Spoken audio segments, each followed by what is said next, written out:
guys, welcome back to Ask Nanny Q YouTube channel. So what I'm doing is reading questions that I receive on AskNannyQ.com. I receive a lot of the same questions sometimes, especially when it comes to potty training, what the kids should eat and different things like that. So I wanted to put some videos out so you guys can see that you're not the only parent that has these issues. I actually have a lot of parents that have the same thing going on, and I want you guys to not be so hard on yourself. Parenting didn't come with instructions. It didn't come with a damn book. It didn't come with notes, not even cheat notes. They don't even have a book, the Parenting for Dummies. You know, the book, none of that. Parenting is a learn by day job. It's a it's a full-time job at that too. You learn on the clock. So this question was sent to me on AskNannyQ.com website, and it said he cheated when I had PPD, which is postpartum depression. I was wondering if you could give me advice on healing. My child's father and I hit a rough patch last year after we had our first child. I was mentally and physically exhausted and had a few outbursts. I later found out he cheated on me with an ex when I had really bad postpartum depression mental issues. 3 months post. He also told me he no longer wanted to marry me because I told him I didn't want any more kids. Also something I didn't remember, but I was so emotional drained. That's how I felt at the moment. And told me that me hanging out with friends and getting a much needed break from being a stay-at-home mom was a deal breaker because I'm a mom and I shouldn't be doing that anymore. He broke up with me in November and we're no longer together. And I'm still healing. Well, whoa.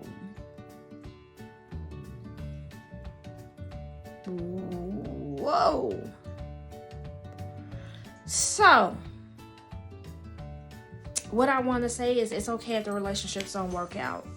I have a lot of parents that stay in relationships just so they could say, we're in a 2-family household, you know, mom and dad are in the same house. Y'all know how I feel. It's always step-parent season. Yeah, never settle or stay in a relationship for an image or to make it look like you're happy for social media, because you're teaching your child to settle. You're teaching your child it's okay if you're not happy as long as everybody else thinks you're happy. That's what you're doing. And do you not understand how it makes a child feel when you guys get a divorce when they're 18?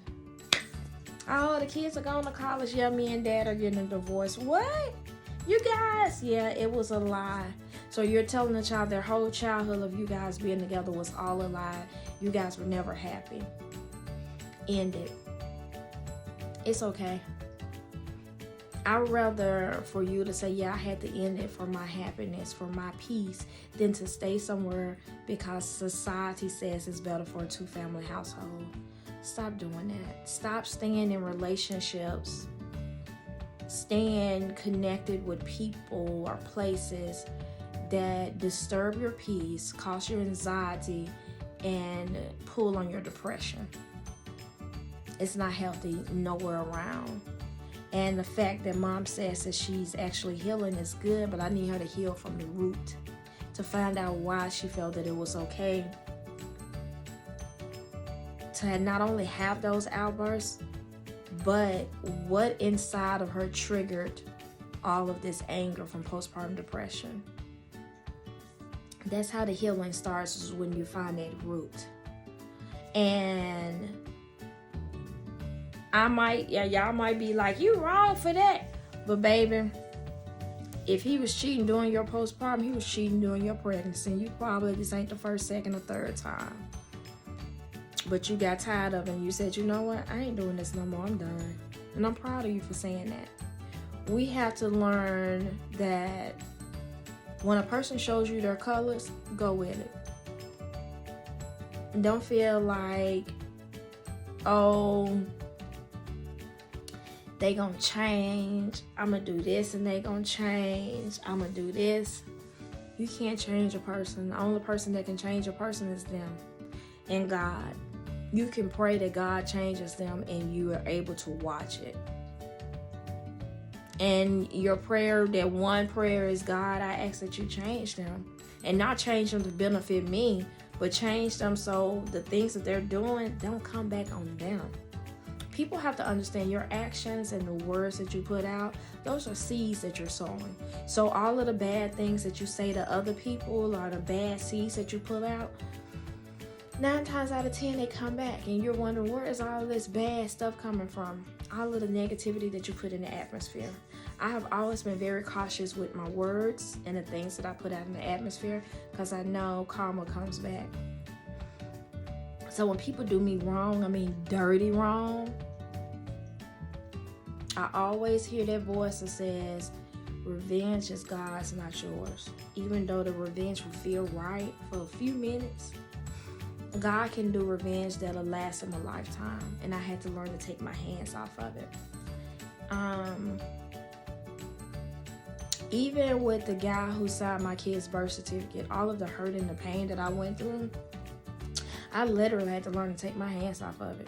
Because my revenge was going to end me up in a, well, not this color orange, but a different orange jumpsuit.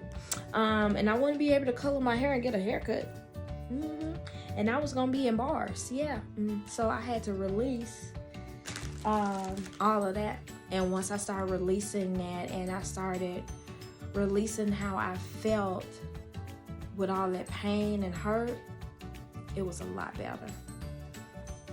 I literally was like, whoa, I got to get this off of me. Because I was having thoughts of the things that I wanted to do to get my revenge, and I knew it wasn't me. Even though I'm a Capricorn and they say that we're close to hell, sometimes I felt like I was getting ready to intern for Satan himself. Yeah. So I had to pull all of that. No. And I'm glad that God has allowed me the peace to pull my hands off of situations and not try to get back.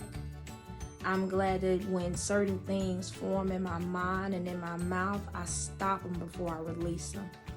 Those I can't, I shouldn't, or those, oh, you dumb for I had to release and cancel all assignments on those words that I said to myself because of the things that I will put up with thinking it was love.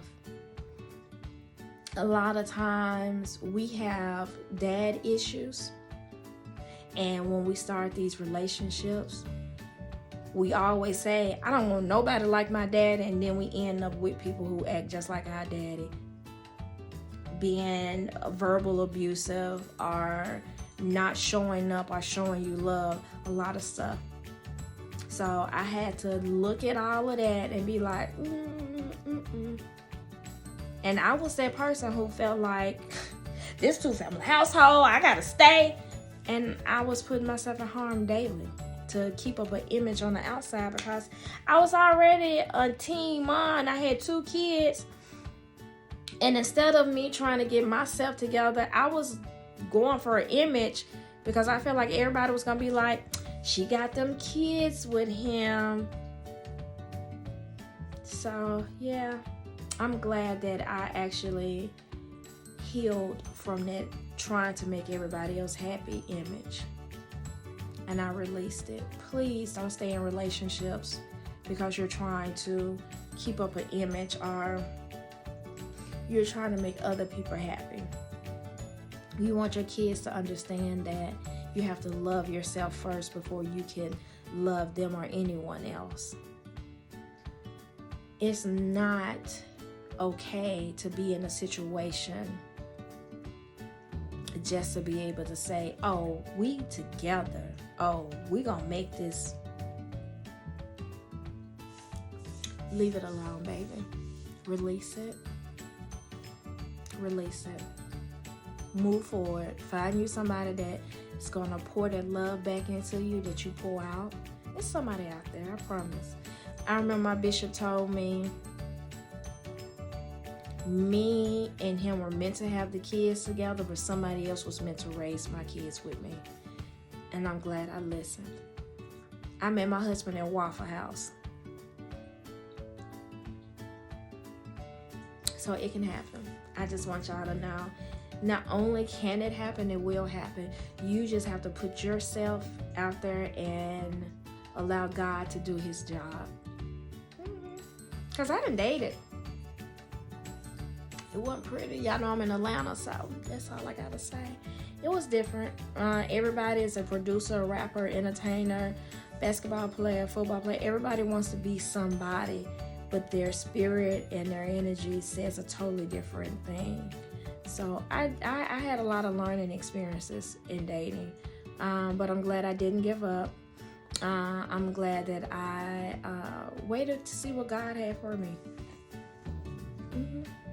Because now me and my husband been together. We just celebrated 7 years of marriage. So it can happen. Don't settle. Don't put yourself in situations just to be able to look good for social media.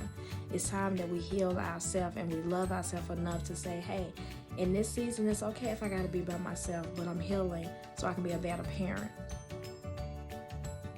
So yeah, make sure you guys check out my parents' journals. I have parent journals available. You can click on my link tree. Let's journal and get some of those feelings out. Yeah, I like that. All right, thank you guys for watching my YouTube. I'll see you guys later.